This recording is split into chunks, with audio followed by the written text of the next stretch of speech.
Van szerencsém bejelenteni azt a személyt, aki testközelből hitelesen tudja visszaadni azt, hogy milyen is egy disznóvágás Zalában. Bödös Tiborról van szó, akinek magyar népmeséiben a főcímben a galamb nem indákat fúj, hanem traktorfüstöt.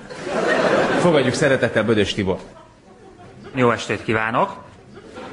Képzeljék el, találkoztam keceli, kiskörösi, soltvatkerti bortermelőkkel. Hát ők nem glicerinnel szaroznak, hanem a Mengyelejev táblázatot öntik nyakon. Fagyálóval és egy kis égetett gumicsizmát így rátesznek.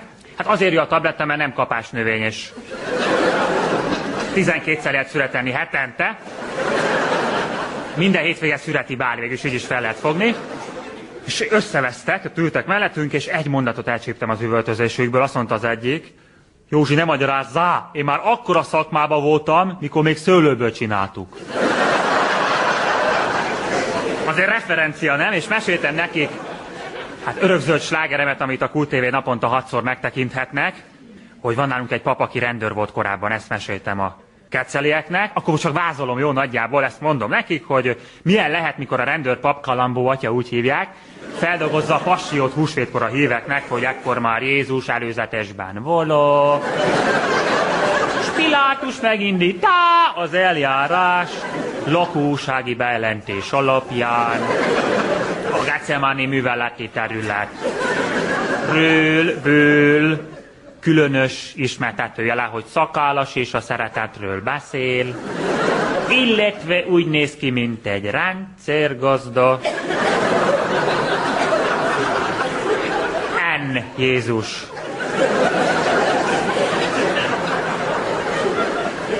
...33 esztendős. Na, ezt mesélem nekik, és ott tartottunk, hogy borrá változtatá a vizet, mire a keceliek, ha mi is.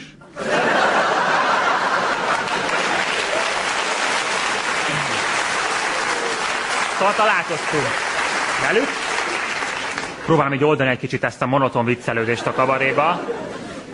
Nagyon jól szokott sikerülni a halottak napja. November 1-én van a születésnapja az unokatesomnak, úgyhogy ő mindig el akarja fújni a gyertyákat.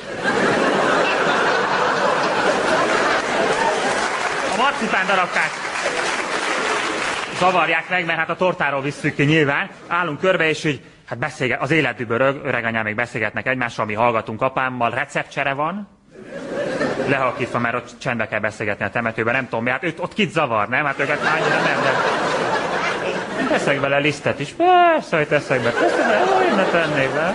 Itt a fidamat cserélte a fogarvos, itt a hideg hátót, na most. És beszélgetnek, 78 percet álltunk tavaly a hideg északi szélbe Faterral. Azt mondta az 54. percben, ide sem hoztunk dobozos sört, Ivike.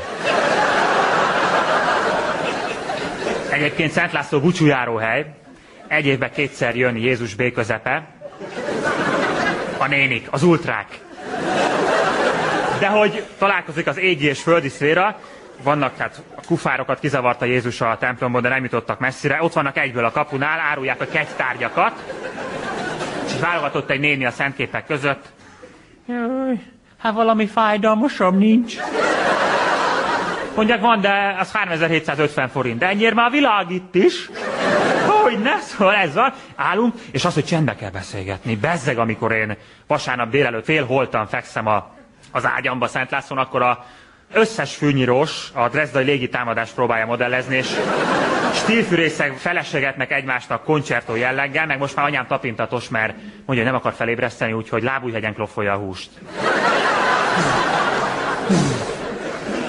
Rivalizálás vagy a temetőbe egyébként, tehát nem is értem, hogy akarunk békét a szlovákokkal meg a Közel-Keleten, mikor bármelyik telek szomszédhoz oda megyek, hogy Jóska bácsi, miért nem beszélnek Karcsi bácsival 47 éve, 4 hónapja, 6 órája, 2 perce?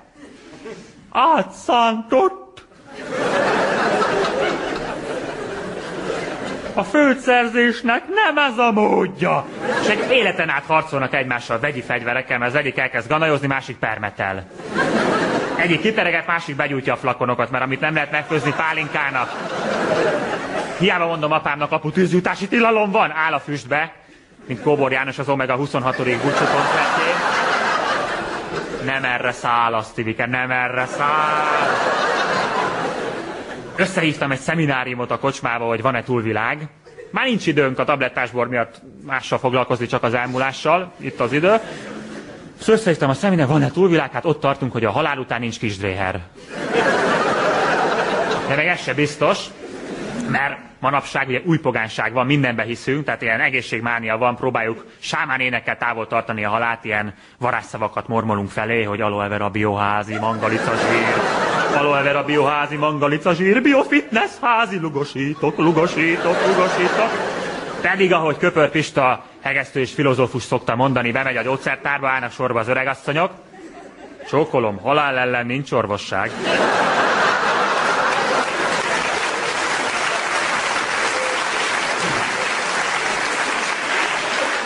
A legkonstruktívabbat egy vasutas szólta hozzá, ő azt mondta, hogy nem tudja, hogy van-e túlvilág, de reméli, hogy nem 4:50-kor kell kelni. De győz az élet, van a Lüsű, ő a szomszéd faluban él, Nemeshetésen, ami egy zsákfalu, mind a két irányból.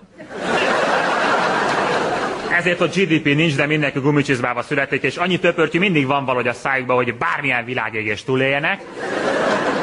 Itt egzisztál Sanyi, tartott egy nóta estet reggel 7-kor az udvar közepén vasárnap, és valahogy beesett a kútba.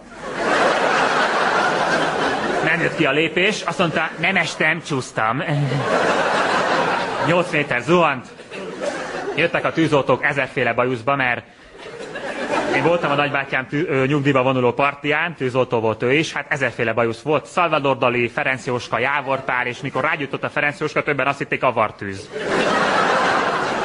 Kiérkeztek, röhögő görcsöt kaptak az udvar szélén, mert egy ember nótázott az udvar közepén, a kút mélyén, hát mégis baleset van. Közelebb mentek, lengették a kosarat, létrát, hogy majd valamelyik kollega lemegy érte.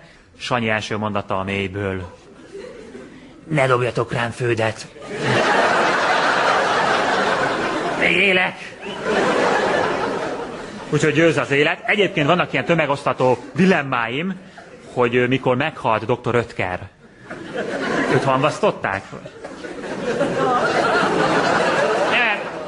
Porból lettél, porrá leszed, és közben is por gyártasz. Jó, hát ez annyira nem jött be, ezt majd gondolkodunk tovább. Nagymamám 85 éves volt.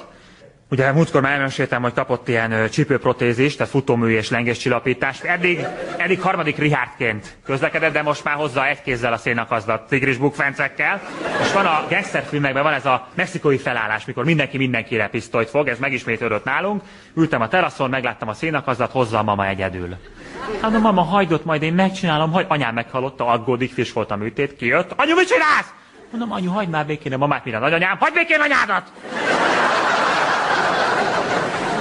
Az volt a születésnapi ajándéka, mert 85 éves volt, hogy találtunk a Bödöcs archívumba egy videót, disznóvágás 88-ba. Dogmafilm, real time-ban van felvéve, nincsen vágás, 1:1, 4 kazettán van meg, fel van véve. 40 percig bontják a disznót az elején, nincsen vágás. Lali bácsi, hát nagyon szomorú volt, mert Lali bácsi volt akkor még a böllérő, most már az égi hurkatöltőnél áll, és az örök töpörtyű fényeskedik néki. Nagymamám sír, szegény Lali. Apám próbálta nyugtatni. Ha anyu, azért szép egy disznó volt. Köszönöm szépen a figyelmet, jó egészséget kívánok! Jó estét kívánok! 2010-ben választások lesznek, nem tudom melyik csapattal kezdjük az étlapról, mert nagyon pazar étlapunk lesz jövőre a választásokon. Lesz ez az örök mosolyasszonya, a jobbikosok óvónénie.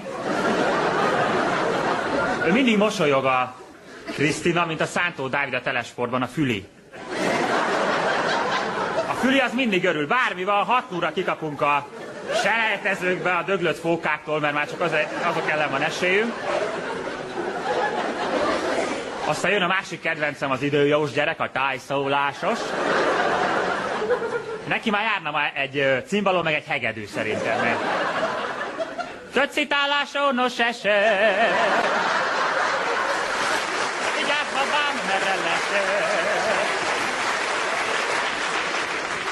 Szóval népszerű a Jobbik vidéken, és a Family Frost. Ők nagyon népszerűek. Koalíciót fognak kötni, lesz majd ilyen vaníliás Nagy Magyarország, epercitrom, árpácsvár, vasalvertes nyalóka és sovinizmus 4 ízbe, ebbe fognak indulni. De ők abban nagyok, hogy amíg a pártelit, ilyen komoly közéleti kabaré lesz ma, a pártelit, mindjárt nől majd ilyen fülszőröm is, mint a politológusoknak, amíg a pártelit a húsos fazékban turkált, addig a Jobbik az intézményesítette a hőbörgést. Tehát ebben nagyon jók, hogy gazdasági program.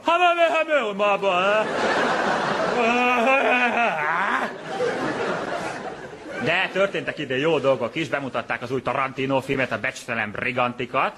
Ez nem az MSZP-ről szól, ez egy másik társaság. Nagyon jó film, egyébként többször meg kell nézni, kinyírják a Hitlert. Én a Tarantinónak a Pál utcai fiúk forgatókönyvét adnám oda, mert nem mindegy, hogy milyen rendező, milyen forgatókönyvet dolgoz fel. Paul Street Boys by Quentin fucking Tarantino. Van nálatok 2 kiló gittem niggel.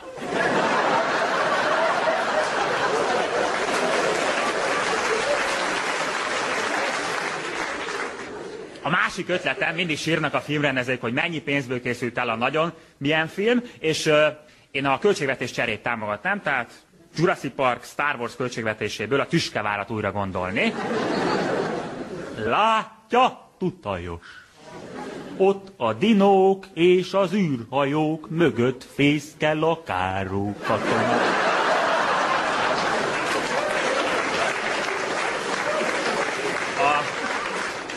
A Bajnairól nem sokat tudok mondani, mert ő csendes, visszafogottabb, mint volt elődje. Nem nagyon lehet róla hallani, de hát a profik halkan rámolják ki a cuccot. Ez ilyen közéleti kabaré lesz. Nem öregszik az MSZP, most van ez a Torreador gyerek, aki levágatta most a bajszát. Olyan, mint egy úttörő, aki megnyerte a jutalomutazást Csernobilba, és így áll a... Nem öregszenek, csak Lendvai Ildikó még ismerte Marxot, mikor nem volt borostája sem. A Marxnak se, szóval nagyon régi kapcsolat ez.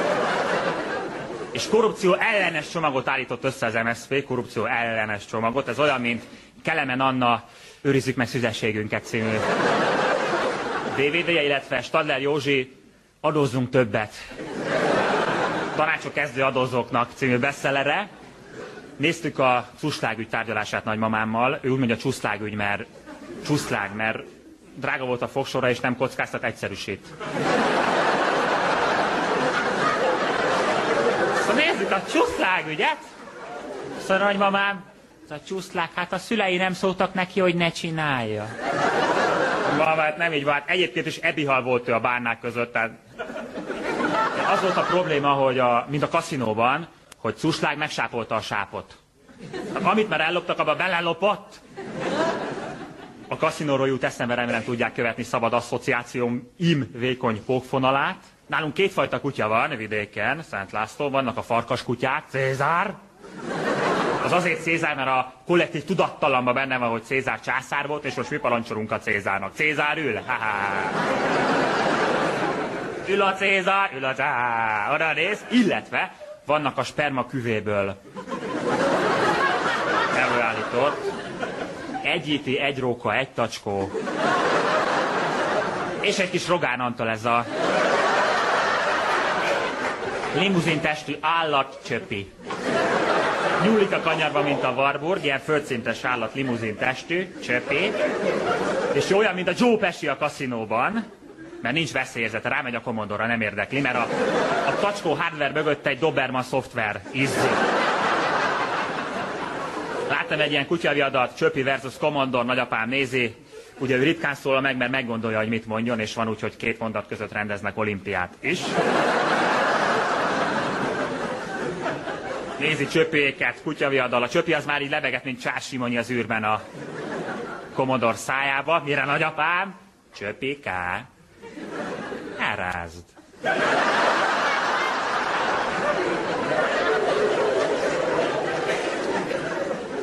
Ültünk Badacsonyban a soron, borozgatánk Pepével, és jött egy nagyon felszabadult család.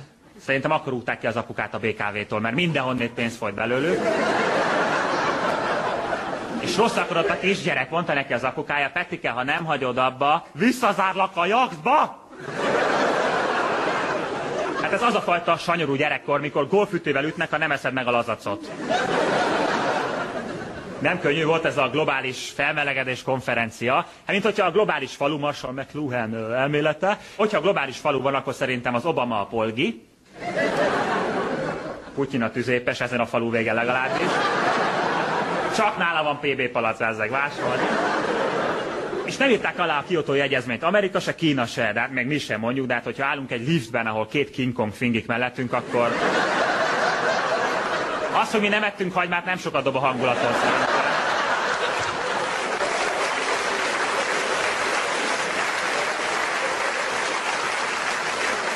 De majd jövő, épül-szépül az ország egyébként, csak az a helyzet, Magyarban van 3 igeidő, illetve építkezéseken, állami megrendeléseknél, Margit hídnál, 4-es metronál, van még plusz 2.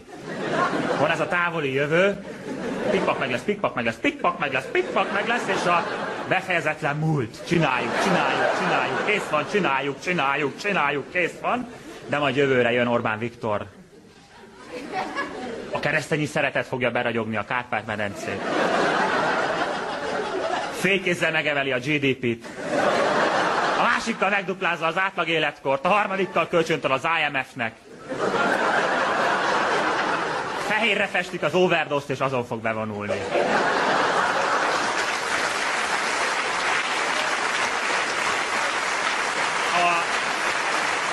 Az overdose-nak eljátszották a himnuszt, angol írt Elivér. Hát annyit értett belőle, mint a Bajnai Gordon az Internacionáléból, mert az tele volt neki idegen szavakkal, hogy éhes, proletár. Ez egy ilyen baloldali párt állítólag, és azért, hogy nem értette ezt teljesen. Solyom László meg ott hibázott, hogy átment gyalog Szlovákiába, hogy a hídon akart átmenni. Úgy kell átsempészni, mint a heroin, tehát nem szabad így. Benzintankba, csomagtartóba, kárpit alá be kell tenni. És akkor lesznek majd ilyen hírek, hogy szlovák határőrök 70 kg köztársasági elnököt foglalnak. A kárpit alól előkerül továbbá 4 darab államtitkár és egy külügyminiszter. És többféle összeesküvős elmélet van, hogy működik a magyar közélet, mert új pogány tendenciák vannak, mindenbe hiszünk. Szerintem én 4-et vázolnék fel, hogy működik a magyar közélet. Vagy az van, hogy Budázi Györgyöt az MSZP találta ki, és román véren kokárdán nevelték fel a kazamatákban, néha itt kiengedik, hogy provokáljon, vagy Budázi György nevelte fel Lendvai Ildikót Spiden, Marxon és Szegfűn, vagy Izrael pénzeli a Fideszt, hogy pénzelje az MSZP-t, hogy pénzelje a Torockait, aki a New York-i szabadköműves Páholy irányít, ürgebőrbe van, békaemberek, adják át neki a H1N1-be ültetett csippeket egy csőszkunyhóba a Tisza-Eszláron. Elviszél.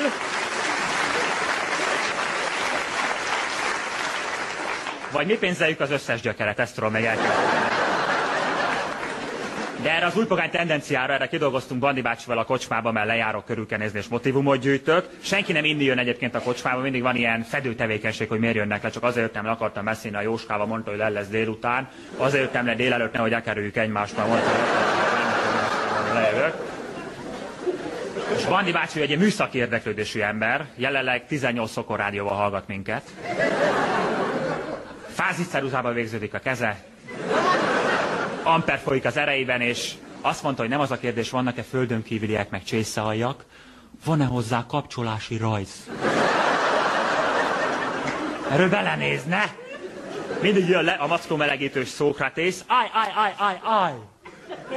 Mi az idő? Hát Bandi bácsi záróra. Nem. Mi az idő? A tér 4. dimenziója. Szerintem a történelem az egy nagy spirál. Minden újra megismétlődik. Tibikének még egy sört.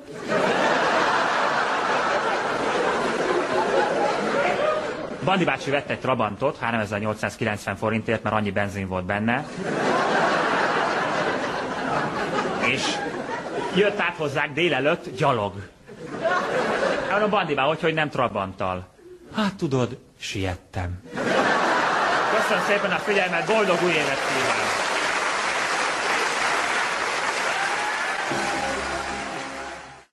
Üdvözlöm Önöket! Kisfaluból érkeztem. Most már adatvédelmi szempontokból így mondom. És hát nem traktorral. Olyan kurva nehéz parkolóhelyet találni, hát mondom, a Millenárisnál. Nem. Hát, és akartam foglalkozni a gazdatüntetéssel, csak nem tudom még hova fejlődik ki, tehát hogy most még ilyen Woodstocki a hangulat. Tehát birkapörkölt van, 10 perckő neki. És mondták, hogy hát lehet, hogy 2-3 hónapig is maradnak. Krumplit azt már itt vették el a Városmajorba. Tehát... Ja. És a tárgyalás az volt a legszebb. Ült egymástól 100 méterre 2 irodába egy Görbe János, meg egy Szirtes Ádám. Nem. Jöjjön ki, akkor bemegyünk, kijövünk, lejön. Hogyha fölmegyünk, akkor majd bemegyünk a kijönnek.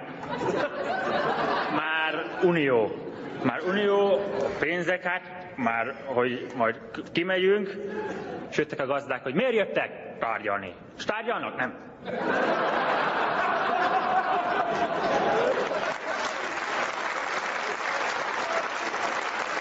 Amíg nincs még kész a pörkölt, hogyan tárgyaljunk. 10 perckő neki, meg hát ez még. Mondjuk a miniszter csak kell félteni, tehát kapni egy vasfület, ő is vérbalettot rendezne a stúdióban. Szapar, hogy ne haragudj Pistám, hogy beszélgetnek, politikai államtitkár, miniszteri szinten, tényleg. És ne haragudj Pistám, hát ne haragudj, tisztülek, böcsülek, Jóskara, azért ide figyeljetek, megkapnátok a pénzt. És akkor így a stúdióba, hát jó van. Már ugye szapar, nem úgy Pista, tisztülek, böcsülek, ne haragudjál meg. Jó van. Győzike? Jaj. Első adást láttam, hogy 10 percig ült a WC reggel. Hagyjatok, gondolkodom! Hát mondom, tudás alapú társadalom. És ugye a gyerek csuklóztatja a Győzikét. Lát, itt a reciprok, és beszélzed, mi van? És a háza olyan, mintha a Nemzeti Színház tervezője lehetőri piacról lestek volna. Igényes, ízléses. Sok minden történt, mióta nem találkoztunk. És a kegyeleti okok, tehát hogy a média mennyire tényleg óvatosan kezelik. Volt egy ilyen, mikor a BBC riporterek kérdezte a kongói háború idején a menekülteket, hogy elnézést, van itt valaki, akit megerőszakoltak és beszél angolul? Ez meg! Hát fő témánk az informatika. Nem vagyok a korgyermeke, tehát nálunk a kocsma a csetszóba. Az anyám most volt ilyen tanfolyamon, kaptunk a sulinettel ilyen... Köszönjük. Nem valami tök régi tán, nem ilyen izé. Rég meghaladták azok. Állítólag. Én csak a Wordöt nyomom, úgyhogy ez meg tök jó. És anyám volt ezen a tanfolyamon, és ugye már elmúltak 50 évesek, de el kellett menniük.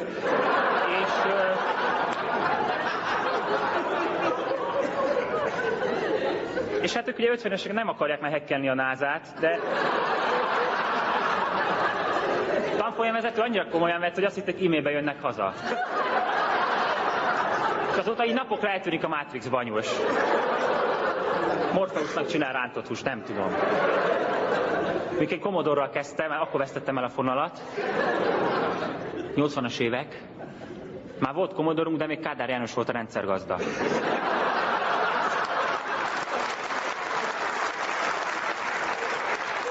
Jaja, és nála volt a lista, nem az interneten.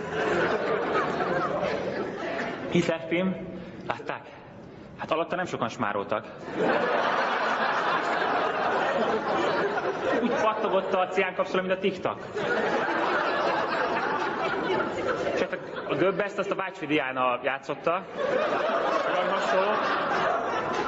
Elkészült a Sorstalanság is, hála Istennek. Ennio Morricone, hát a szárharmonika nem volt. És hogy milyen szép, hogy mikor Kertész Imre Nobel-díjas lett, akkor Kertész Ákos összes könyve elfogyott. És a kertészeti könyvek is egy kicsit jobban mentek.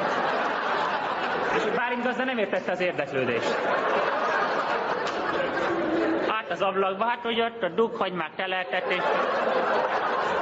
Harc a krumplibogár ellen kicsit jobban ment. Lesz film a Viszkisről, Johnny Depp játsza, kulcsalatilag Jackie Chan. Hát több politikussal találkozott, hogy meg tudja formálni. Tocsik Mártát Dusty Hoffman adja. Természetesen. Na, országértékelések megvoltak. Elolvastam őket visszafelé, és úgyse volt értelmű. És a Gyurcsány, hát mindig bocsánatot kér most már, és mondta, hogy fogja be a száját! De én is. Én már magának is, mert úgysem mert rászólni senki, hát azon a szinten már. Tényleg várom, majd bejön. Többkör atombombát! Dob! Bocsánat! Hát a Viktor is megtartotta. Kudlika akni király. Akniztak. Hát Gyurcsánya meg Zantal Imre megy majd.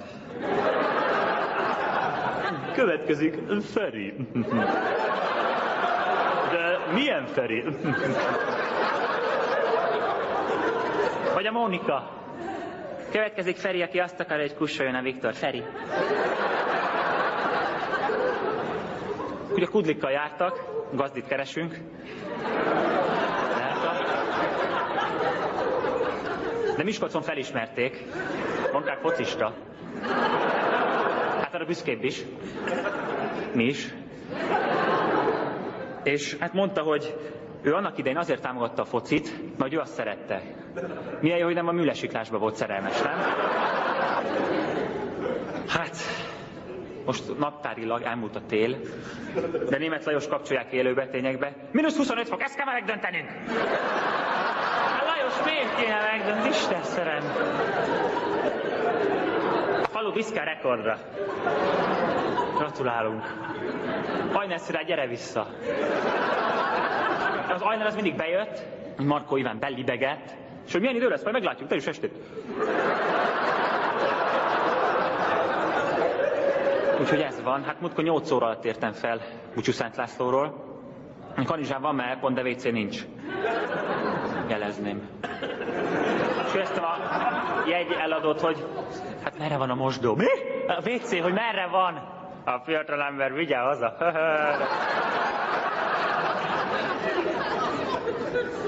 Restibe bementem, mondom, egy 2 sört kérünk szépen. Gyerekek, 1 üveg söröm van, de ez a Szakály Zoli, és pénteken jön érte. Hát elpont az van, az a lényeg. Lehet nézni, és mire használják? Van ismerősöm, hát ilyen pornót néz, de csak kutat, azt mondja. A szadom az a legdurvábbak, tehát a csajom van egy szügyhám, ostorgyöplő, azt hittem, gazdatüntető először. 18 jancsiszeg, és a Pettinkhez kell egy ráspoly, meg 3 lakatos.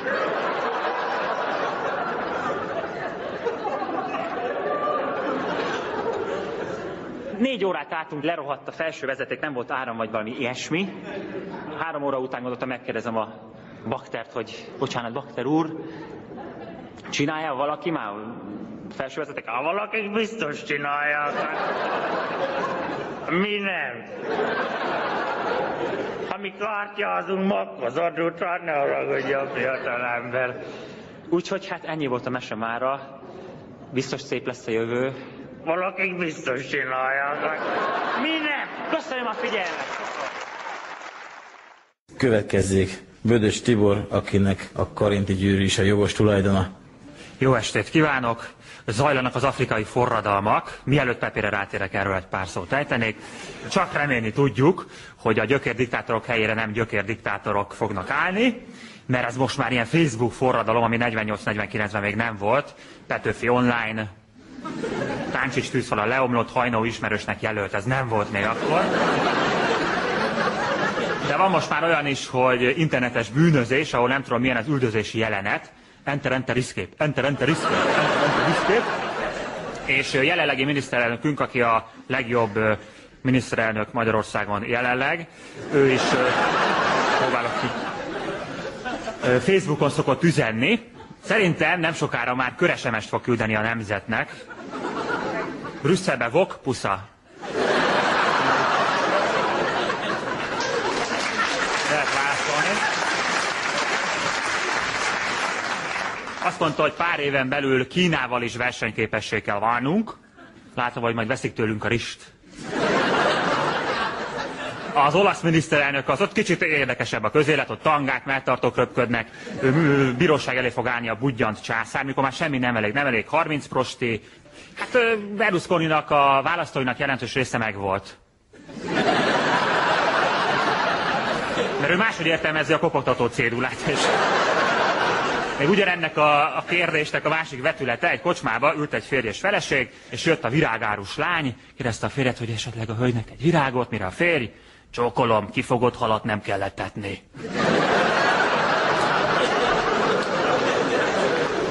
Meg lesz nálunk alkotmányozás is, megy ez, hogy benne legyen a kereszténységre való utalás, hát miért ne lehetne, meg a rómaira, meg a görögökre, meg a feng shuira, meg az ateizmusra, meg a Murphy törvényt kéne szerintem beleírni, mert vannak ilyen rejtélyes törvényszerűségek Magyarországon. A Kárpát-medencébe, hogyha betöbnek egy kátyút, helyette 2 keletkezik. A magyar politikus eladná az anyját és visszalízingelné. Vannak ilyen hírek. Most a turbó magyarok megkoszorúztak egy holokauszt emlékművet véletlenül. Elnézést kértek. De lesznek ilyen véletlen mondataik, hogy a gyűlölet nem megoldás. Bocsánat, ne arra, hogy nem úgy értette, csak... És a másik nagy szellemi műhely, a KDNP vetette fel, hogy vasárnap legyen zárva a Tesco, mert hogy menjenek inkább misére az emberek. Szerintem ott kéne megtartani a misét a Tesco-ba. És akkor az úr átcímkézi a halat.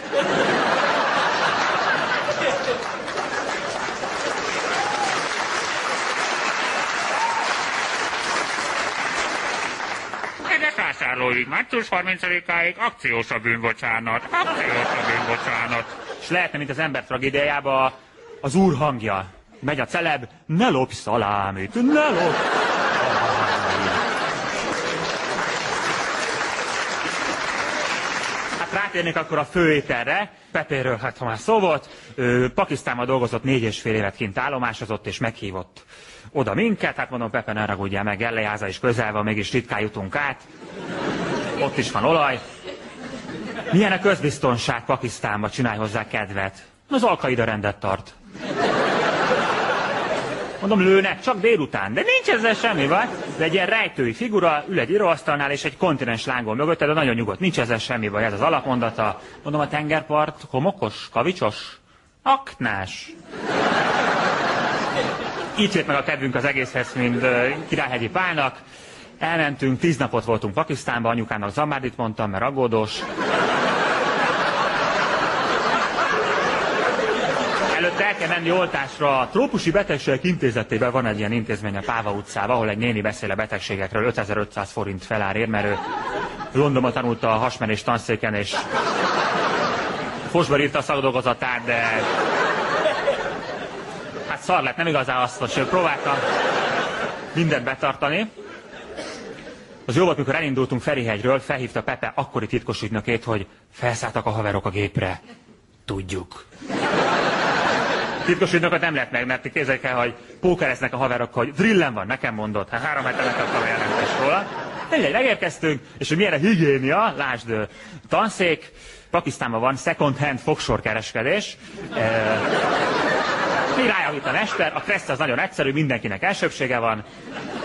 A traktorok gyönyörűen fel vannak díszítve, mint Bangó Margit hakniban.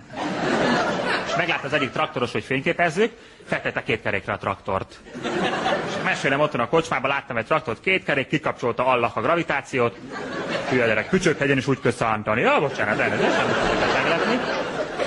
Nagyon kedvesek voltak egyébként, hát 1-2 fundamentalista felrobban, de a többiek nagyon kedvesek. Voltunk egy belföldi repülőjáraton, beszélgettem egy úrral. Ott van a stewardesseknek, van kalasnyikovuk, és a repülő mellett egyből megy egy tűzoltóautó, hogy így megnyugtassa az utasokat. És átnézett egy ember, megkínálta vizéből, majd megmutatta a tüdőröntgenjét, mert TBC-s volt, és honnét jött. És így ránéz ilyen véleres szemekkel, do you like Pakistan? Hát ezek után kalasnyikov, tűzoltóautó, és megszervezte a Pepe 26 órás jeep túra a Himalájába. Azt mondta, nem lövik el jeepet, úgyis lezuhan, de nincs ezzel semmi baj. Minden benzinkúton van imaszoba, 95-ös, 98-as örök élet. Be lehet venni, és felértünk egy gyönyörű fensíkra, ott sírtunk, Szent Lászlóig el lehetett látni. Édesanyám, hova értem? És ott ért el a végzet, amit most csak metaforákba fogok érinteni, olvassunk a sorok között, öncenzúra, a szakdolgozat témája. egy fensíkon hova lehet bújni, mert még egy ilyen cserjésebb résszel lett volna esélyem, de itt eldődült a startpisztoly. Megnyílt Pandora szelencéje. Éreztem, hogy 8 másodpercen van 200 méterre. Van most már olyan, hogy zenélő Billy. Az akkor gáz, hogyha a himnuszt játsza. De én nem vágytam erre sem, mondtam, hogy vigyenek a tálibok, csak legyen WC-jük, más se zavart volna.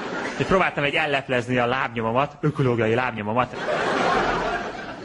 Többen azt hitték, hogy olajat találtam, pedig csak fosgázér volt az. Hát Picasso összes korszakát bemutattam 5 perc alatt, nem is gondoltam, milyen árnyalata is van a lilának. Pedig annyira jó beteg voltam, én próbáltam mindent betartani. 70 széntablettával kezdtem a napot reggel. Csak színezte.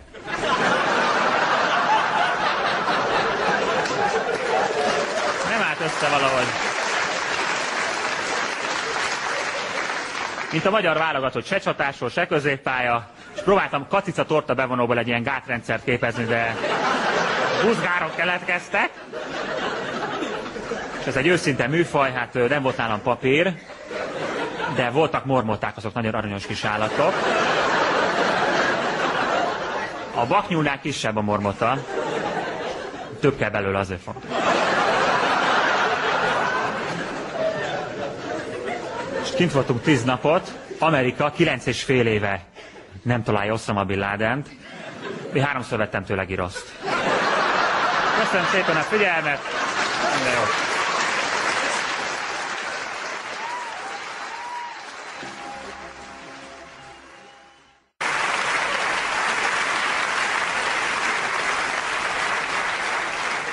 Hölgyeim és uraim, fogadják szeretettel Bödös Tibort.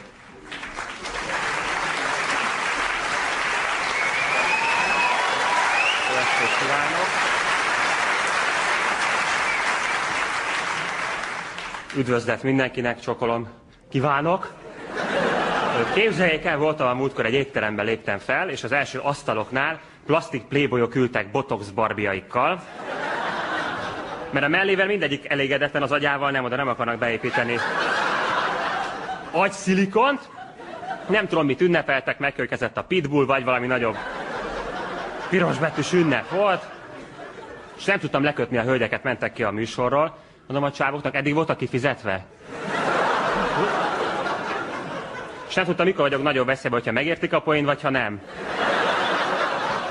De hát én naív vidéki fiú vagyok, és a naív festészetet sem értettem soha, az milyen, hogy jé, ecset, jé, vászon, jé, festek. Szóval naív vagyok. Sokáig azt hittem, hogy a cabrióhoz, az a szőke csaj, az jár, mint a pótkerék, meg a doboz, az egészségügyi doboz. Azt tényleg használta már valaki, az egészségügyi dobozt? Ekkora géz van benne, meg ennyi kis alkohol. Hát elütsz egy vakondot, el tudod látni veled egyébként. De aztán rájöttem, hogy végülis a Warburg-Kossal jár a lucerna meg a permetelőgét. Úgyhogy remélem, a jobb közönség lesz, mint ott. Munkaerőpiaci átrendeződés lesz, tüntetések lesznek holnap után, illetve tegnap előtt, hogyha a rádióba hallgatják. A szakszervezetek tüntetnek, mennek vissza dolgozni a rokkantnyugdíjasok. Rohamrendőrök lesznek állítólag, mert az a nagy terv, hogy öreg bűnözőket öreg rendőrök fognak üldözni. Járókeretet csinálják a zsarukanyart. Lesznek majd Parkinson-koros mesterlövészek, az is nagyon jó lesz. A nagy ötlet, hogy skizofrénekkel akarják megduplázni a járőrök számát. Meg volt titkos rendőrtüntetés, csak senkinek nem tűnt fel, mert kicsit többen álltak a buszmegállóban. Na, az volt az! Nagy probléma még a munkaerőpiacon, hogy elszivárognak Magyarországról az orvosok, úgyhogy lesz OK és agysebész tanfolyam. Hómunkásoknak. Ez itt a fej, érték, ez itt a fej! De volt olyan ötlet is, hogy, mert ötlet bőrze van, volt, hogy lesz fogászati turizmus is, biztos már ég a vörd a béna reklámszövegíróknál, hogy Amalgán Hotel mindig tömve van.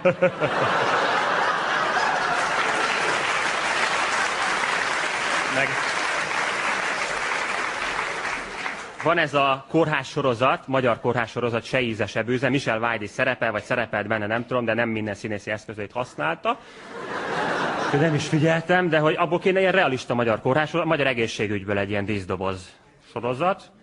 Lennének évadok, hogy sorban állás 4 DVD-n, és az előző rész tartalmából valaki bement. Még lenne gipsz, operett. Hányszor mondtam már magamnak, hogy ez nyíltörés?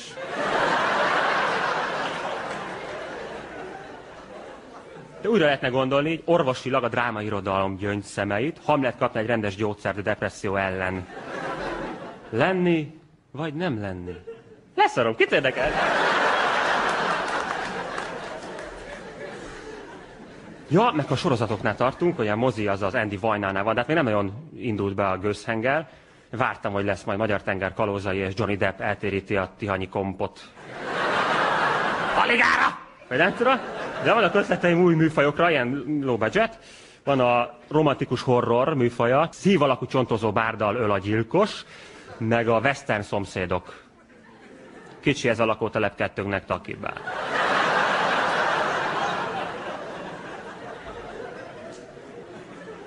Meg van, hogy minden híres filmnek van pornóváltozata, miért nincs az, hogy pornófilmek normál változata.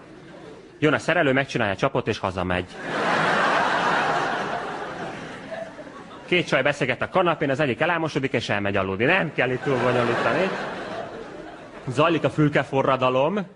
Nem tudom, hogy hát 40 év múlva hogy lesz majd, mert 48-49 után emlékeztek a huszárok, hogy volt a forradalom, majd Twitter köré gyűlnek az unokák, a mai huszárok unokái. Nagyapa, hogy volt a fülkeforradalom? Ó, mit tudsz te erről? Felkeltem reggel, nem találtam a személyigazolványomat, mert öreganyát kimosta, a másik nadrágba volt.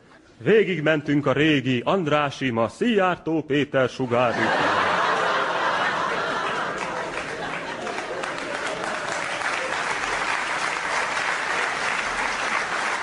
Elmentünk a régi Zeneakadémia, ma Kovács Ákos Zeneakadémia mellett.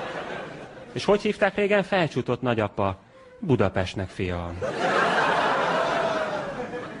Most az állatkerti élményemet akarom elmondani, csak hogy vezessem át, hogy nem tudom, kiről fogják elnevezni az állatkertet. Szóval, hogy voltunk állatkertben, mert kaptunk a feleségemmel egy elefántot, mi vagyunk a nevelőszülei itt az állatkertben, szülőértekezeten voltunk, tiszta anyja. Mentünk körbe az állatkertbe, népi urbánus harmóniában élünk. Ő pesti lány, a portás macskájánál leragadt, hogy milyen aranyos a portás macskája. Én a teheneknél sírtam, azt hozta vissza a gyermekkoromat. A tehérlepvény volt a Madeleine Kex, Prusztal szólva. Ott jutott eszembe, mikor loptuk a cseresznyét Szent Lászlón, de ekkor mások TS-eket loptak el, egyébként csak próbálom relativizálni a bűneimet. Tehát loptuk a cseresznyét Szent Lászlón a 90-es évek elején, nem tudtam kapaszkodni, mert gizbe volt a kezem, mert eltörött mikormánát loptunk. Megcsúsztam, és azzal a lábammal, ami elégett, mert el akartam kötni apám babettáját, szegbe léptem. Keresztefa tulajdonos úgy érezte, nem üt már meg, hát mit lehet csinálni a hülye gyerekkel. És megyünk körbe az állatkertbe, megnéztük a filozofikus állatokat, a kaméleonokat, azok nagyon érdekes állatok. Mert hogyha ott van a kaméleon, nem látod, mert beleolvad. Látod, nem látod? Ott van, nem látod? Beleolvad, zöld alapon zöld, Málevicsi kaméleon. Legolcsóbb állat nem kell megvenni, mert 100 kaméleont láthatunk. Hol? Ott nem látod? Ja? És megyünk körbe, nem lehet minden állatot befogadni, hogy hirtelen annyiféle van, hogy leültünk 2 ketrec közé, elpillettünk, jött 2 kisgyerek, és minket is megbámultak. Magyar humorista és nősténye. Emlős Evás állat. Van most már állattaxi is Budapesten, nem tudom, az hogy beszáll a Gentry róka a tyúkólakhoz. Illetve állatoknál tartunk, csinált egy kísérletet a Szandra, az állatorvos ismerősöm, Lajhárnak adott speedet. Nagyon gyorsan elaludt. Hasonló műfaj még az állatkerthez van az írómúzeum, de mindig csak halott íróknak van múzeumuk, miért nincs egy élő írómúzeum? Mindig, hogy ja, itt ült Jókai Mór, hogy ő is ember volt, egy széken ült, és akkor meg kell így hatódni. Én egy élő írómúzeumot csinálnék, ott áll a magyar író, a magyar nyelvben, igyekötözte az orrát, összeállítványozta a nadrágját, küzd a magyar nyelven, mint Schmidt Pál. Ilyen kéne.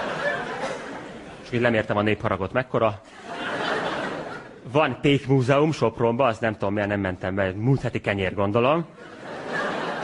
meg az intézmények. Van a múzeumok éjszakája. Én csinálnék nightclubok nappalát. Lányok alszanak a ródon. A Disneyland is érdekes műfaj, oda mi nem jártunk, hát nekünk más volt a gyermekkorunk, más mintákat kaptuk, mint az amerikai gyerekek, úgyhogy nekünk magyar mesefigura park kéne, Futrinka utca, annyi lenne, hogy a bejáratnál mekelek, egy beragadt Hörman kapuval. Ez nem egy remek szerkezet, gyerekek, meggevethettek! És ezt már elmondtam, hogy csak eszembe jutott, van a falu múzeum, oda se jártunk, mert abban nőttünk fel, nem kellett külön jegyet venni, felmentünk, ott voltunk, nagyapámnál. Egyszer elvittük őket a falu múzeumba, kicsit nem figyeltünk oda, nagyapám kiganajozta a látványteheneket. Nagyanyám meg megfejte őket, úgyhogy nem jött össze a dolog.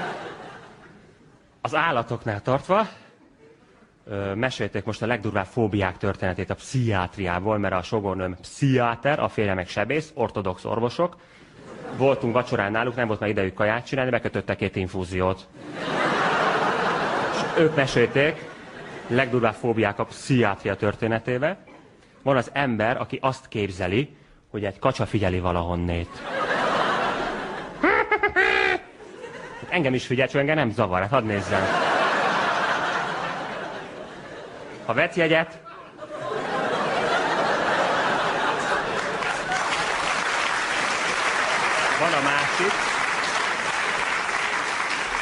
Van a másik, az ember, aki a pápától retteg. Ott a pápa! Könnyebben kezelhetőnek tűnik, mint a pókfóbia, mert ritkább a fürdőkádban a Szent Atya. Csinálj valamit, összeostjázza! Csinálj valamit, összeostjázza! Dehogy ostjázza, hát nem mérges pápa. De, hát keresztes!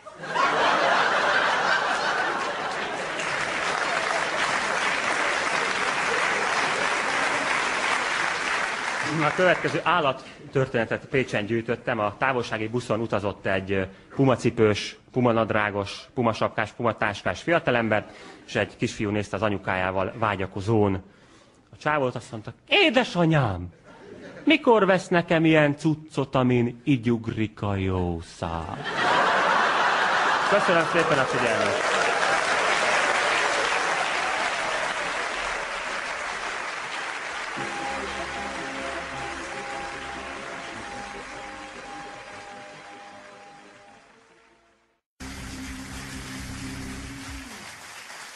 Köszönöm szépen. Jó estét kívánok. Szóval rögzíteni kell, súlykolni a nemzettudatban, hogy merre is van ez a Bucsú Szent László. Elmondtam már, mert mindig fel kell fejleszteni az új nézőket. Tehát Zala megyében van Bucsú Szent László, Nagykapornak, Micimackóháza, Neandervölgy, Középfölde, és a halálfala után 8 kilométer földúton, itt van. Hát nálunk Smogriadó nem nagyon szokott lenni, forgalomszámlálást rendeztünk gyerekkorunkban, és szerdán jött az első autó. Disznó szarszagriadót szoktunk tartani. Itt Pesten volt nemrég szmogriadó, úgy volt, hogy páros napokon páros rendszámú autók mehetnek, páratlan napokon páratlan rendszámú autók csak. Hogyha nagyon brutális lesz a smog helyzet, annyi lesz, hogy csak prímszámok. Képzeljék el, a járőröket állnak sümbe, várja.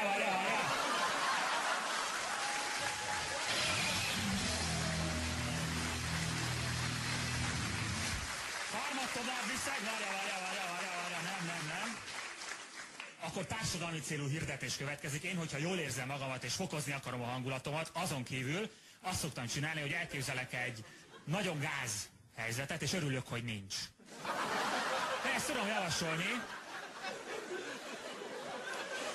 Például nagyanyáméknak aranylakodalma van, elképzelem, és én a nagynénikkel activitizek. Mikor is a fitymaféket kell elmutogatnom. De milyen jó, hogy nem, ugye?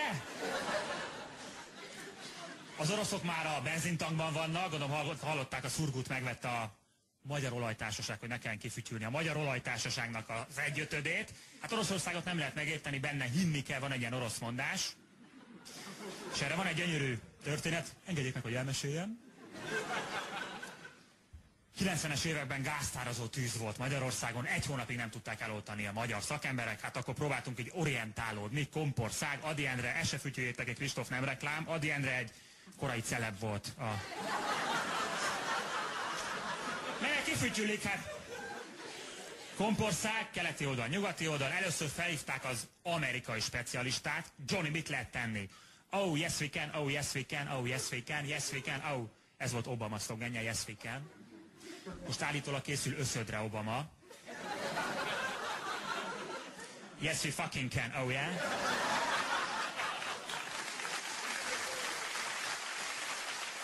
Szóval, felhívták, mondta az amerikai specialista, oldalról turbina, felülről helikopter, por, homok, hamu, minden, hát ez nagyon drága, úgyhogy felhívták az orosz specialistát, meg volt még a száma valahonnét. Iván, mit lehet tenni? Hagyni kell elégni a p***ába. Megint a kettő között valahogy. Köszönöm szépen. Leadtam a szakdolgozatomat, hogy gondoltam, hogyha nem lesz siker, akkor ezt fogom bejelenteni. Anyámnak fontos, mert végig akarja vinni mind ilyen véres kardot a gyógyszertár áfészbolt fodrász Bermuda háromszögbe. Hát mikor megcsinálta? Bóni Rabából írtam egyébként a szakdolgozatomat, ő egy cseh író. Ez a szláv nyelv, ez olyan, ezt részegen találták ki. De józanul nem is lehet szlávul beszélni. Olyan, mint hogyha egy nagyon részeg társaság scrabülözött volna, és nem voltak szabályok. Semmi. Mindent elfogadtak. Na hát úgy néz ki, hogy lesz kormányunk, szakértői kormány az nem jött össze, mert az ért hozzá nem jó, azt nem lehetett. Pláton ajánlotta, egy görög celeb, filozófus, hogy filozófusoknak kéne irányítani az államot. Hát képzeljék el egy ilyen krónikát, hogy a kormány most nem tudta eldönteni, hogy létezik-e. Lopok, tehát vagyok, mondta az államtitkár. Én attól rettegtem a magyar szak miatt, hogy a nyelvész tanszék veszi át a hatalmat. Nagyon agresszívak a nyelvésznénik. Diktatúrát vezetnének be, megtennek a börtönök. Te miért vagy bent? Ikesigék. Meg felvetődött, hogy kisebb parlament kéne. Szerintem 2 ember elég lenne a parlamentben. Anyá, tiédő! És nem kell fejbe. Annyira szoktak dolgozni, hogy svenkel a kamera, mint a sátántangóba, megy végig rajtuk, és úgy olvassák a blikket, mint a Heideggert fordítanának szanszkritre. És előttük a laptop, aknakeresőznek, kiviveznek, passziánszoznak. Kicsit folyik a nyála egy-kettőnek. Autista Waldorf óvoda.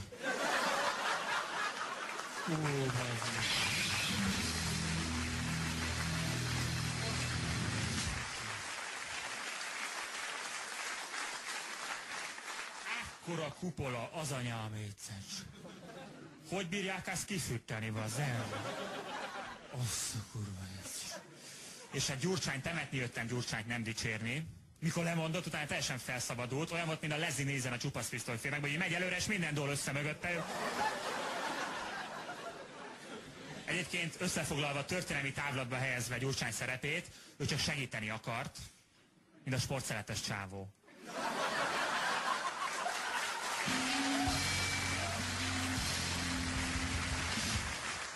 Úgy jártunk egyébként az MSZP-vel most, mint nem tudom, nem tudtam még ellenőrizni, forráskritikával nem tudtam megélni, most hallottam a történetet, hogy a Vidám Parkban van ez a föllevívő, több ilyen van, de ez a, nem tudom, hogy hívják ezt a liftes, kurva magasra fel, hogy ott marad ez a játék, és fölragadtak 4 órára valakik. És kérdezték a Vidám Park szóvivőjét, vagy igazgatóját, hogy gondoltak-e arra, hogy kártérítés, vagy kárpótlást a károsultaknak, hát mondta igen, 10 darab ingyen jegyet a... ugyanerre az aranyos játékra. Egyébként vannak reformtervek, olvastam, hogy össze akarják vonni a természettudományos tantárgyakat, bioszkémia, fizika. Így egybe, hát csak egyből buktam volna, azért lenne fontos. Mert nekem a reáliáktól a matek tanárom vette el a kedvemet. Feleltetett matematikából, ahol a napló kinyílik, Bödöcs gyereki.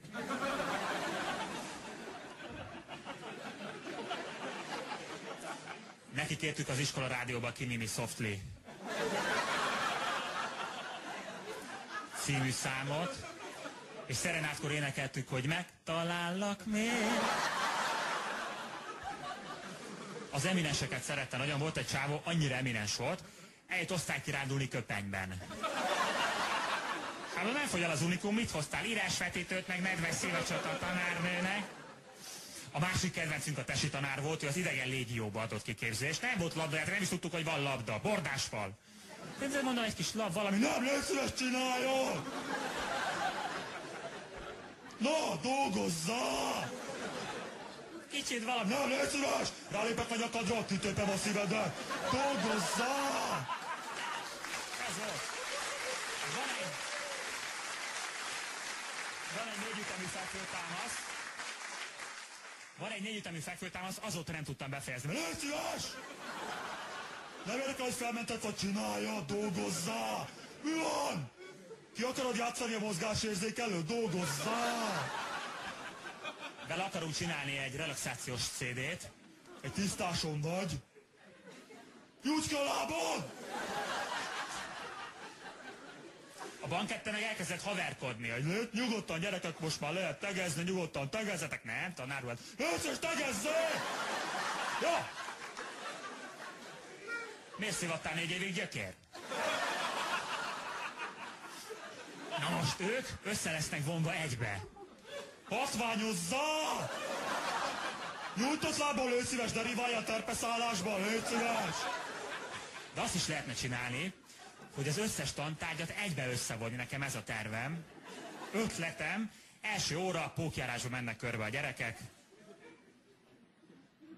Egy 45 perc alatt lehetne zúzni az összes tantárgyat. 2 költő, egységnyi idő alatt, 100 joule energiával gondolkodik, Kanada hegy és vízrajzáról, rajzoljuk le ezt Mendelejev táblázatba, és közben énekeljük Coulomb törvényét, hátsó sorsetátok. Fiúk is Coulomb törvénye, nem csak az énekkaros, nem tátogsz, mert belelépek a szádba, mindenki. Coulomb törvénye.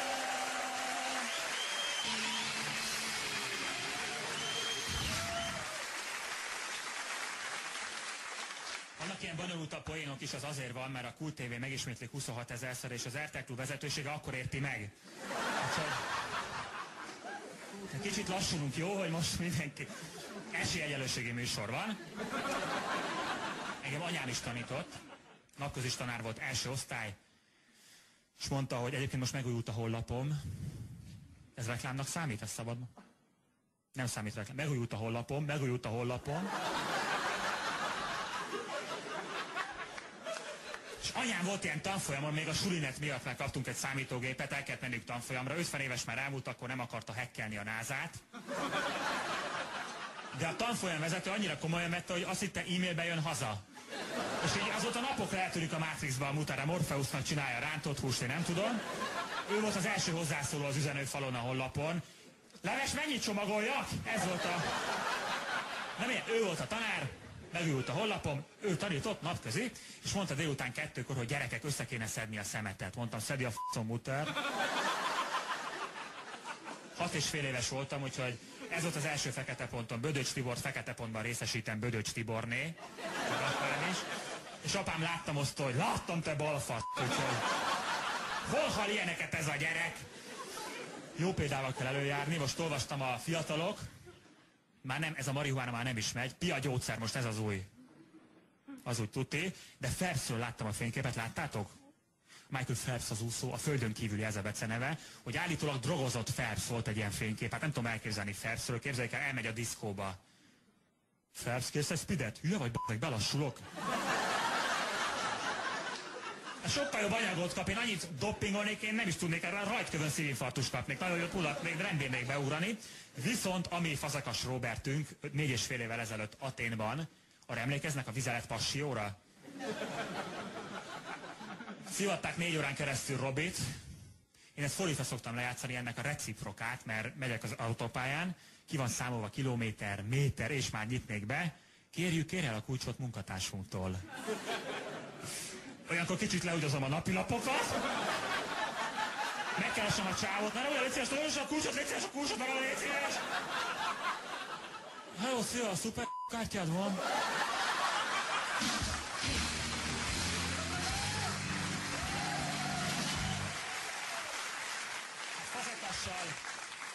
Fazakassal nem ez volt, 4 órán keresztül tartotta magát, és állítólag, amikor kijött a mintaadó szobából, lehúgyozott egy tuját, és még az is dobott 80 métert. Köszönöm szépen a figyelmet!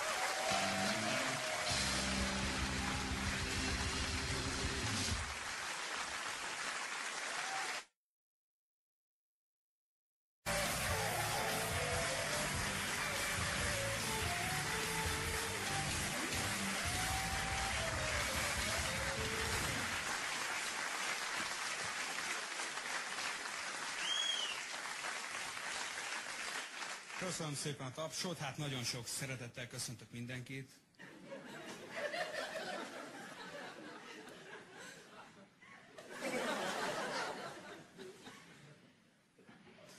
Tisztelt miniszter urak, kedves barátaim, köszöntök mindenkit az első szakértői kisebbségi válságkormány alakuló ülésén. Igen, megalakult. Magyarország első szakértői kisebbségi válságkormánya. Azt is mondhatnám, hogy igen, megcsináltuk. Jaj, man, moredicsák!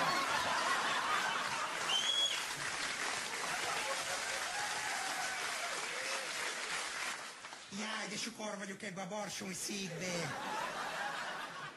Én vagyok a legsukarabb miniszter a parlamentbe. Ó, Ferikém, hogy nyáljam ki a buladát.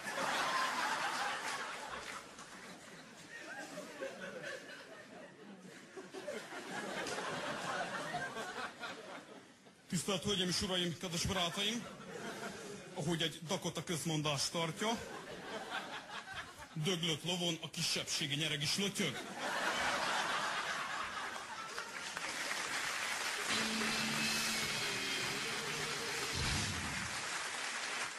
A 700-át neki. Ez az ember meg mit keres itt?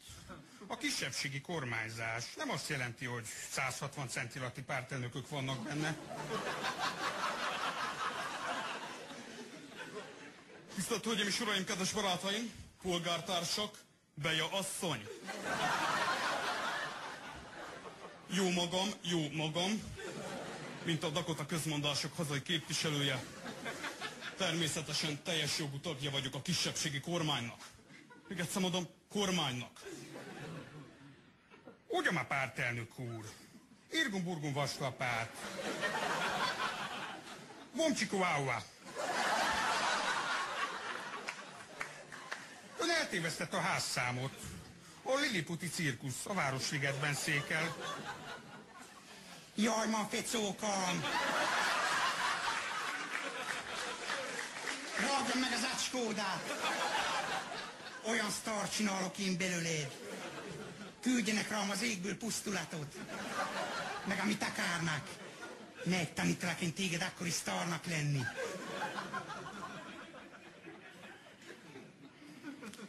Tisztelt miniszter urak! Sajnos pénzügyminiszterünk Zalatnai Cini.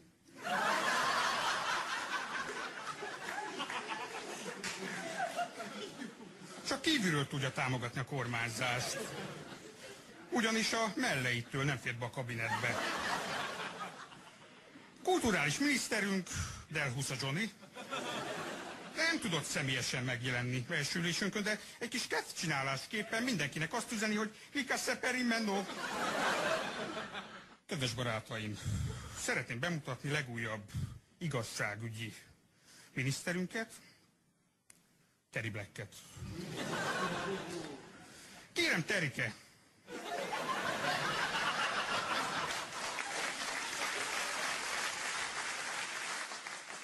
Gyerünk, ismertess a programját, gyerünk, húzzunk bele! Na ide figyelj, édesapa! Aki nem ért egyet velünk, azt beperelem, sőt, úgy beperelem, hogy még a gatyáját is leperelem róla. Vagy majd örökbe fogadom. Egyébként is a Havas Henrik mit keres itt? Semmi köze hozzá, hogy mennyit keresek ért.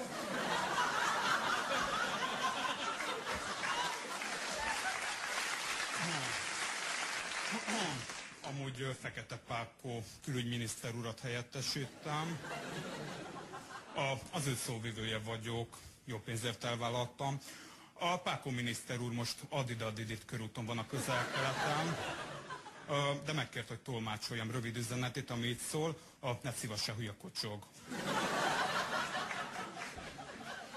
Virág, azonnal gyere a Feri bácsi hasonlul. Ha így viselkedik egy miniszterlány, a csaje. Ó, hogy mit hazzanak széjjel. Ez felháborító, csak igazolt kisebbség lett tagja a kormánynak. Pont leszarom. Ne röhögjenek, kust legyen. Tisztelt Hölgyeim és Uraim, kedves barátaim, ez a kormány nem legitim. Mi az, hogy nem vagyok intim? Most mi bajod van, Csaje? Gaspár Győzi sikeres? Ó, de vagony vagyol. Jaj, de nagyon okos vagyol, Viktórió. Valaki lett belőle daltalám? Elnézést, jó helyen járok? Dickmann Mori, ez még a fikusz úr. Mit keres ez itt? Engem azért küldtek, hogy értek helyem az itt látottakat. Nézze, Ferenc, engem nem nagyon győzött meg a produkciója. Egyrészt végig hazudta az elmúlt másfél-két évet, és hát ami a beszédét illeti, azért sem kapnak az én CD-jat. És akkor a borzalmas táncáról még nem is beszéltem. Hát azért nem kell elkeserednie, ha elfogad tőlem egy jó tanácsot, szedje a sátorfáját, és keressen az életben magának más apró örömöket.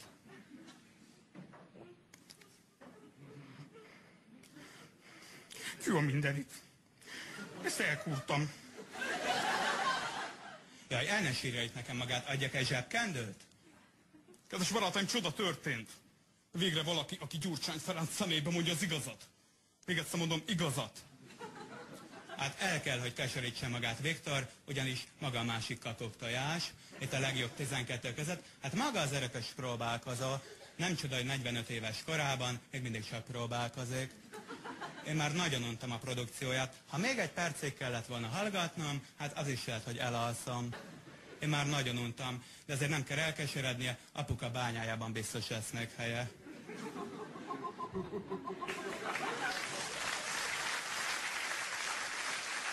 Kedves barátaim, ahogy egy Dakota közmondás tartja, a zebra is ló, csak csíkosra lett festve.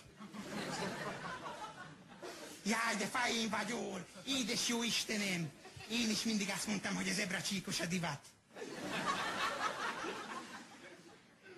Köszöntöm körünkben Sólyom Laci László köztársasági elnök urat, aki bár kijelentette, hogy nem jön el személyesen mai első összejövetelünkre, de a repülőtérre menet eltévedt. És most nem talál ki a tárgyalóteremből. Köztársasági elnök úr, öné a szó.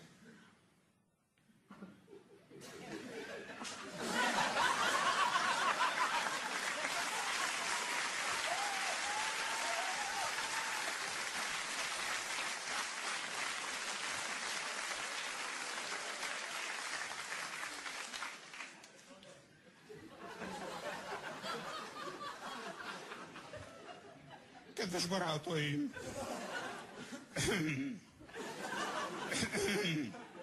Kedves barátaim! A Magyar Köztársaság nevében köszöntöm Önöket. Tegyük fel a kérdést, vajon mit is várunk ettől a tanácskozástól?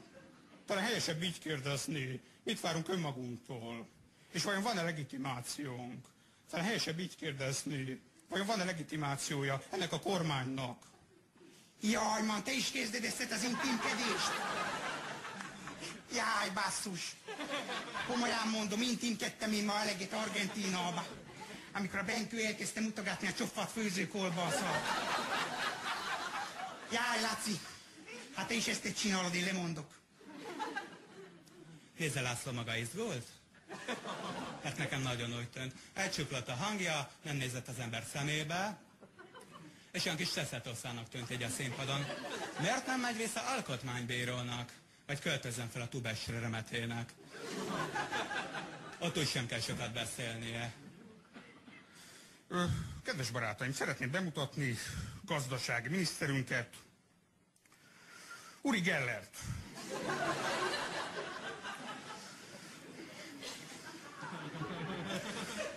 Aki garantáltan beindítja majd a gazdasági növekedést. Luke Ferenc!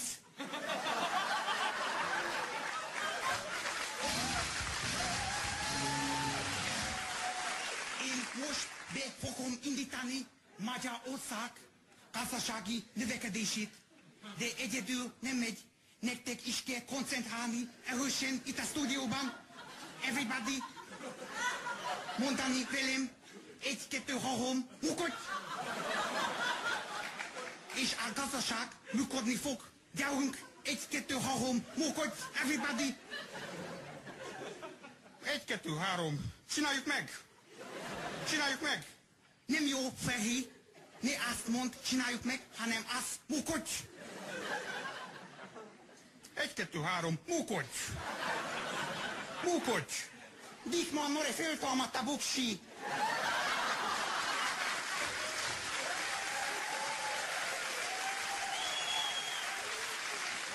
Köszönöm szépen a figyelmet, köszönöm szépen.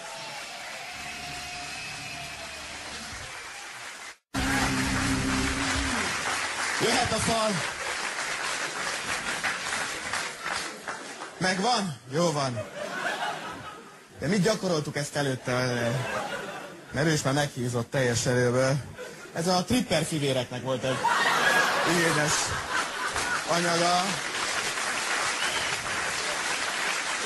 Na most a Kőhalmi Zolira visszatérve a kínai blokkra, nekem van egy barátom, a legjobb barátom, Ákos barátom, ő kínai tolmács, és ő mesélt, hogy amikor annak idején 15 év először kint volt Kínába, megkérdezték tőle a kínaiak, hogy maguknál Magyarországon mennyien élnek. Az hát 10 millióan. Azt mondja, akkor maguknál mindenki ismer mindenkit. Na, hát a fiaimról akartam mesélni, hát a nagyobb fiam 5 éves lett, Puki, nagyon érdekes a gyerek, imádja a kockasajtot. És hát kifigyelte, hol tartjuk a hűtőbe a kockasajtot, kiszedte, a 6 cikkelyből 4-et megevett, 2 meg hoz be így a nagyszobába, és így dugdossa a zsebembe, hogy apa, tegyük el nekem. Hát olyan a gyerek, mint az MSZP, bat meg, hát 4-et ellop, 2-t eltesz.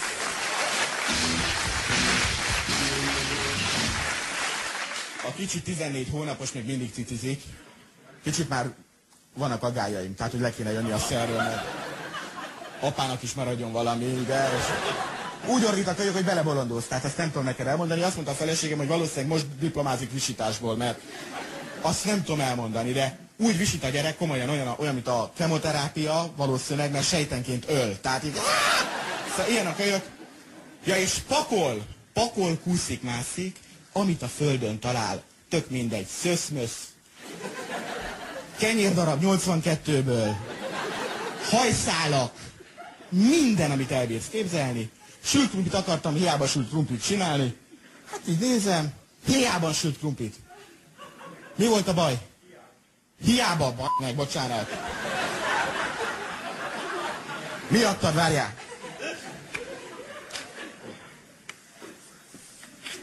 Az az igazság, hogy a bizonyos mássalhangzókat a fogam hiánya miatt nem tudok. Tehát, hogy vagy túl sok fogam van hozzá, vagy túl kevés, nem tudom még, de...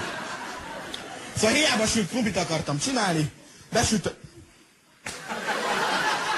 Szóval hiába sült krumplit akartam csinálni, bekapcsolom a sütőt, szépen magának hagy melegedjen, egy 15 perc múlva érzem, hogy valami rettenetes büdös. Nézem, sütőből jön, nyitom ki a sütőajtót, hát nem legyőzték G.I. Joe-t. A gyerek telepakolt a műanyag katonákkal, így mentek lefele, így.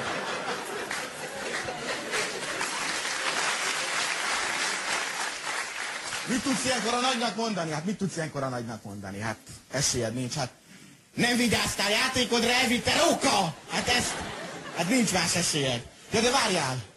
Pakol a kölyök, mászik, mindent összeszed. Nézem, múltkor a 10 forintost hogy pörgeti a szájába. És nem merek rászólni, mert ha lenyeli, mondjuk múltkor lenyelted, aztán este a pellenkába visszadt a 2 5-ösbe kultúráltan.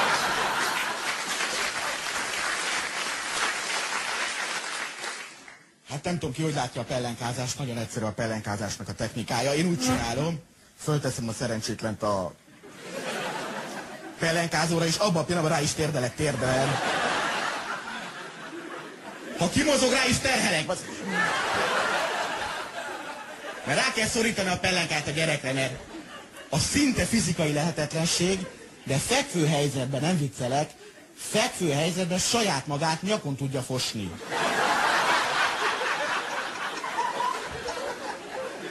Megcsinálják. Múltkor nézem a pellenkát, hajtogatom, origámi, műsoros. Hát nézem a kakit mindig figyelni kell, a kaki a lélektükre. Tehát az... És nézem...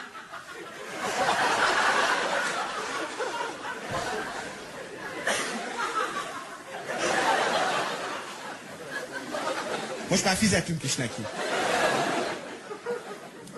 Hát nézem, valami zöld a kakiba. Éppen kezdek ordítani a feleségének, hogy Kriszti, beteg a gyerek. De nem, nézem közelről, hát nem a technikai újságomnak a 26. oldalának a sarkát megette a kölyök. Ember, hát én életre halálra gyűjtöm a technikát, szóval. Ha megmostam, megszárítottam, visszaragasztottam. Mert...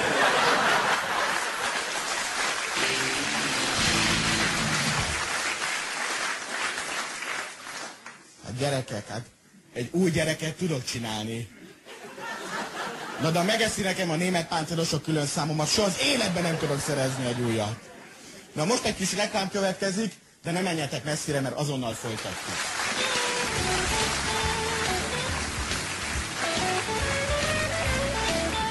Aki még hátra van, Szőlősi Csák Gergely.